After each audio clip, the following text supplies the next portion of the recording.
Hey, cool. On y va? Bonjour Antonin. Toi, tu t'occupes en fait de la pluie et du beau temps, c'est ça? De l'eau et de la lumière? Sans électricité, sans lumière et sans eau, on ne fait pas de festival. Je travaille à l'année à Paléo à 80% et puis l'été à 150%. Ça se passe comment en termes d'organisation? Les électriciens, ils sont une petite cinquantaine et les plombiers une vingtaine pour un chantier qui dure 6 semaines pour tout monter. Et combien de temps après le festival? Pour tout ranger, nettoyer, inventorier, c'est environ 3 semaines. En quelques chiffres, c'est quoi du coup Paléo en termes de lumière et d'eau? En termes d'électricité, c'est 250 000 kWh. En termes d'eau, c'est environ 11 000 m3 d'eau. On a 7000 ampoules, je pense une vingtaine de kilomètres de guirlandes, donc ça fait quand même pas mal de matériel à déployer. Comment on fait venir tout ce dont vous avez besoin sur ce site? On a tellement de matériel, je pense qu'on est presque à 60 km de câbles. Ce matériel, il n'est pas disponible à la location aux dates du festival et puis on en a besoin très longtemps avant. Et du coup, Paléo, année après année, s'est équipé et a acheté son propre matériel qu'on utilise l'été et puis qu'on va louer à d'autres manifestations pendant l'hiver. Et l'électricité, elle provient d'où? On a de la chance d'avoir de l'énergie verte qu'on a négocié sur le marché ouvert et qui nous est fournie par les services industriels de Nyon. Et l'eau potable, on a la chance d'être tout près de la Sapan. C'est la société d'abduction de pompage de l'eau du lac qui est juste à l'As, là à côté de chez nous.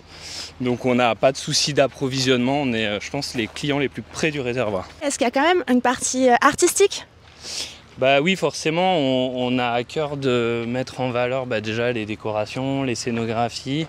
Donc la mise en lumière, on y apporte un soin tout particulier. On se rend compte aussi que dans la ville Paléo, qui est un peu grande, où les gens ont de la peine à se situer, en mettant des lumières, des couleurs différentes par quartier, ça les aide à se repérer un peu inconsciemment quand ils viennent au festival. Attention. Mais on est où là? Là, on est au bar du Canal. Alors ça, si on parle justement de mise en lumière, c'est vraiment un endroit super sympa. On est juste derrière la grande scène. Et puis en venant éclairer un peu l'eau, en venant éclairer un peu les arbres, on arrive à densifier le cordon boisé, puis à faire de cet endroit vraiment un petit cocon super agréable pour venir boire un verre. C'est tout bête, mais tu vois, je sais exactement où mettre un projecteur là dans l'eau pour avoir la petite vaguelette blanche, le petit remous de l'eau et que ce soit sympa de passer là le soir. Le terrain du festival, c'est 1000 petits chantiers, c'est 1000 petites lumières et puis chacun en fait un petit bout et à la fin la magie opère, donc je pense que c'est ce que je préfère ici. La balade avec Antonin touche à sa fin. C'est dingue quand on y pense de se dire que le plus gros de son travail doit rester quelque part invisible, enfouir les tuyaux, cacher les câbles. Rien ne doit se voir, à part bien sûr ces magnifiques et poétiques jeux de lumière. Mais eux, nous aurons l'occasion de les découvrir prochainement.